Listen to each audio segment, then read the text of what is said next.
Tu veux tout contrôler, ta vie, tes émotions, les autres, même l'avenir. Mais plus tu t'accroches, plus tu perds pied. Et si je te disais que ta force commence exactement là où tu lâches prise? Bienvenue sur Sagesse épique. Ici, on explore la sagesse antique pour survivre dans le chaos du monde moderne. Aujourd'hui, tu vas découvrir pourquoi les stoïciens cherchaient à ne rien contrôler et comment ce lâcher-prise les rendait invincibles. Tu ne contrôles pas le passé, les gens, les événements, les circonstances, et pourtant, tu te bats contre ça tous les jours. Tu espères que les gens changent, tu revis tes erreurs, tu crois que le monde devrait se plier à ta volonté. Mais ce que disait Épictète est simple, brutal et vrai. Ce qui trouble les hommes, ce ne sont pas les choses, mais le jugement qu'ils portent sur elles. Tu crois que c'est la trahison qui te détruit?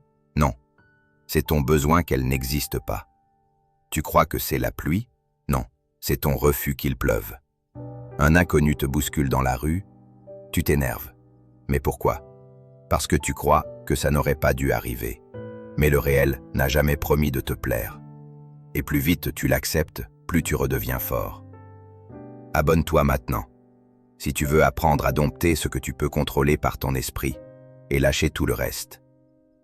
Exemple, tu perds ton emploi. Panique. Tu crois que tout s'effondre. Mais les faits sont là. Tu ne peux pas changer ce qui est déjà arrivé. Tu peux seulement choisir ce que tu fais maintenant. Tu peux pleurer sur ta défaite ou transformer cette chute en ascension. Ce choix-là, c'est ton pouvoir.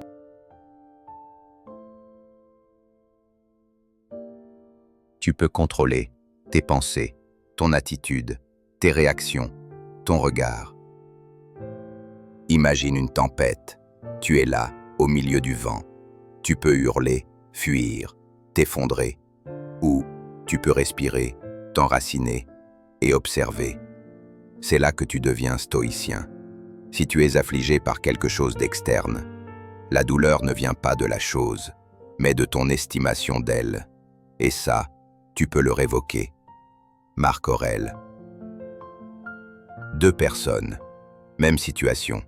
L'une explose, l'autre reste calme. Ce n'est pas le monde qui diffère, c'est le regard qu'il pose dessus. Écris en commentaire « Je prends le contrôle de moi-même » et engage-toi à devenir le gardien de ton propre royaume intérieur.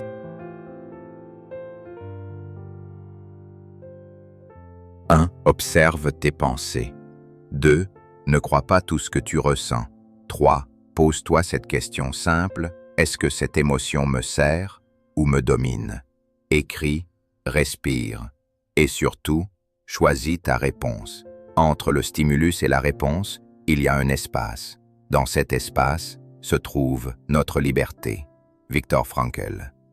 Même au cœur du chaos, il y a un point fixe. Ce point fixe que tu ignores parfois, c'est toi.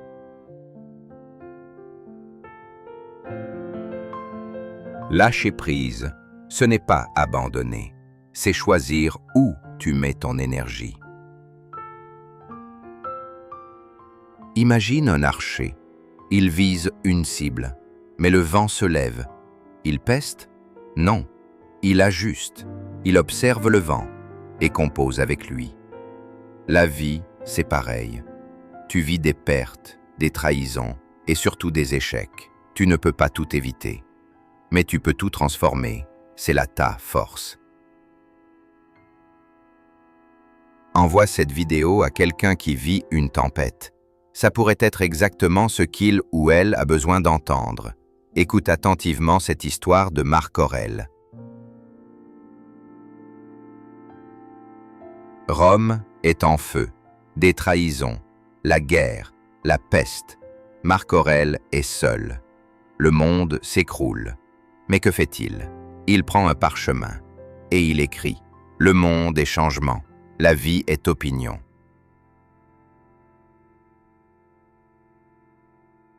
Il choisit le calme, l'action, la raison. C'est ça, la puissance stoïcienne.